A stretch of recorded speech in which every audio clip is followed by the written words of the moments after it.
First of all, everyone in LCS basically had like a roster swap, except for Cloud9. Everything's gonna be different. The split is going to be very, very exciting. This split's gonna be awesome. I just can't wait to play. So we'll start with CLG. CLG is a new top laner, imported from Korea. Curse has it special. Like, what? C9 stuck with their roster for like 3 splits in a row, and they're hugely successful. Cloud9, the North American champions. More than ever, like Cloud9 like may not be the first place team. CLG's looking very strong. We also don't know like LMQ, how good are they, how bad are they? Yeah, I think the team that has benefited the most from these roster changes is C9. A lot of things could be better or worse, but what I can say for sure is this is going to be a much more competitive split, and I'm looking forward to it. Every team is just looking so good. It's a scary split to be playing in.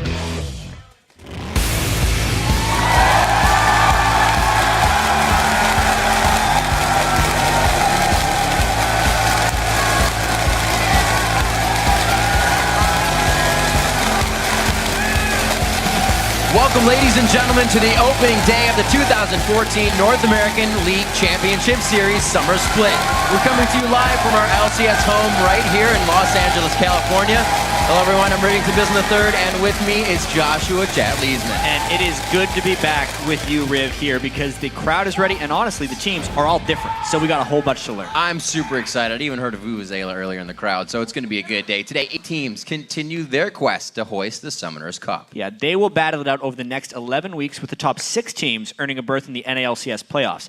Then they'll fight for a spot at Worlds and the honor of proving themselves the best on the international stage. That's right. Every single game matters, and we're kicking it off with a super week lineup of 16 matches. But first, the North American League has seen more than a few shakeups in the offseason. In addition to 2 new teams of LMQ and Complexity, there were a flurry of player trades, starting with the Spring Split's second place, Team Solo Mid. Yeah, the odd one stepped down from the starting jungler position, saying that the team would do better with another player, maybe one that's better mechanically. So he'll be taking over as the team's coach, and replacing him is going to be amazing from the team Copenhagen Wolves over in Europe. Another TSM change, though, is in the bottom lane. They're bringing in Glebe from the challenger team Cloud9 Tempest.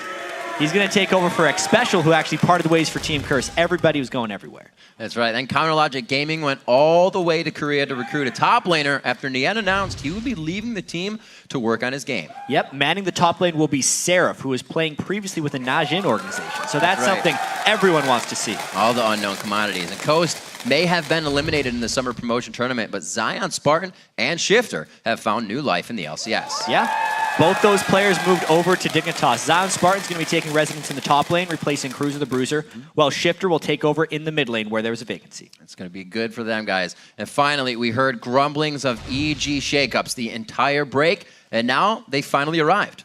Almost. Yeah, so Altec will be taking place of Yellow Peak to AD carry, but today Yellow Peak's going to be having his last game in the LCS against LMQ. It's going to be his last ride with his longtime bot lane partner, Crepo. That's right. And of course, the summer split is well underway in Europe, where they just completed their own Super Week, and there were some huge moments that you guys were talking about on Twitter. Let's take a look at our hashtag LCS Big Plays. From Millennium versus Gambit at Amuni Lol tweets, the Kerp mechanics. Oh my God. Here's your number 3. Now this is something that I like to see from teams. When you first pick a champion and you do well, Kerp's going to jump on Nick here. Oh, he's going to get a poke across the side. The chain lands. Wow. Nick tries to turn it around, but does not land the stun. Yeah, Kerp was just totally destroying that entire game and the entire week. Millennium and Kerp in particular, big surprise stories in Europe. Another big play, though, Rocket versus Fnatic. Dr. Hindsight writes, glad to have Overpower on my fantasy roster after that epic intervention. Here's your number 2. And they are completely out of position now. They didn't seem to have any idea what else to do about that one, and we're going to see them coming in. Zazas gets hit with the binding. He is real tanky, but not tanky enough to get away, or is he? Last second intervention comes through, and he's going to try and dodge it. He does dodge it. Reckless is now all alone, and Reckless going far too deep. It was only 2 fantasy points for the kill, but it was still a really nice play. Very nice indeed. We're going to have a lot of our own today, but the first and finally from Alliance versus Gambit, Effican D says, Wicked's man mode engages made Tabs' job easy and won the team fights. GG Alliance. Here's your number 1. Wicked needs to knock them away. Use the Dragon's Rage. Your team is there. They've lost the tower. Now he's going to go for the fight. Collects up 4 members. It's a good ultimate coming out there. Wild Growth bounces them in there. Froggen gets quickly shut down, but Gambit are falling like flies as Tabs comes in, rat-a-tat-tatting his way through and picking up a triple kill. Complete shock and awe. Best way to do it. Yeah, Tabs had a rather strong week there. So Europe's done. Time for NA. So remember to share your favorite moments from today's games by tweeting us at LOL Esports, and be sure to use the hashtag LCS Big Plays.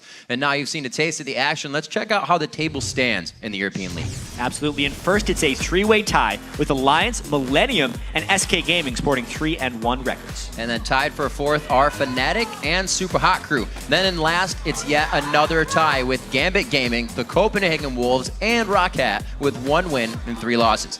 As we mentioned, we've got a super week of games coming your way, so make sure the laptop is plugged in because you won't want to miss any action. Yeah, it starts with a rivalry rematch between the Spring Champs, Cloud9, and second place Team Solo Mid. The fans always want to see that one.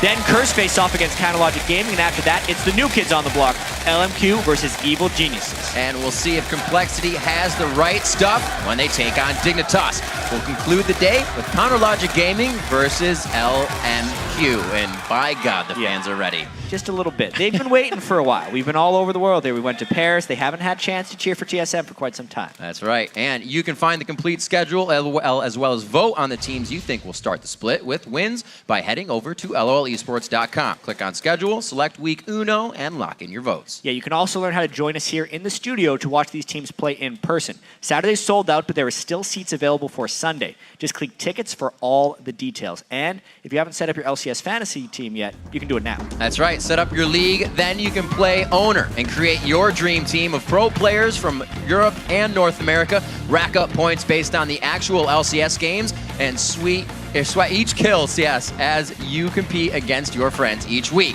Head to fantasy.lolesports for all the details. Yeah, and the casters ourselves had one of those fantasy leagues, although, you know, we'll do a little bit of Twitter talking about those things because they're going to be close. I played Kobe this week. Ooh, very nice. We'll have to see. I played Officio. It'll be fun. Now let's throw it over to the guys at the analyst desk.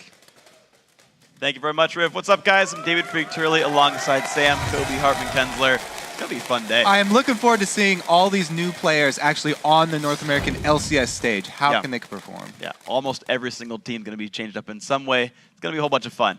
So we had a whole bunch of big shuffles in the North American LCS this split. We want to break down some of the new faces as well as returning players that we'll be keeping an eye on this week. Up first, West Rice, Complexity's top laner. He was critical of his own performance in the summer promotion tournament, and he's shown that he can make some great plays, but is unpredictable. We'll see how he settles into playing on the big stage. Then we'll be watching to see if Xiaowei Zhao can carry his dominating performance in the challenger scene into the LCS as he faces off against North America's best mid laners. He's done more to revolutionize farming than Norman Borlaug. What? Who? Norman Borlaug, he developed a high-yield, disease-resistant strain of wheat back in the 40s. Oh, thank you.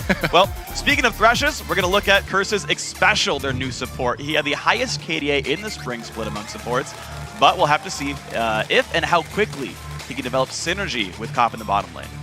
And next, we'll be keeping an eye on Shifter, who will be manning the mid lane for Dignitas. He was the brightest star on Coast. Now let's see how he can do with a shot-calling jungler.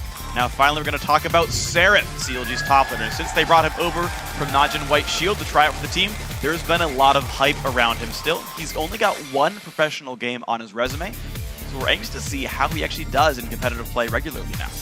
But of course, there's just too many teams to talk about, 17 in total. So two of us can't do it all. We want you guys at home to help us with this one. We're asking you guys on Twitter, which player move do you think will have the biggest impact for his team and why? Send your answers to @LO Esports and use that hashtag LCS. We might just highlight your insightful response later in the broadcast. All right, guys, going to take a quick break, but when we come back, the games are going to get underway. Cloud9 versus the revamped Team Solo Mid.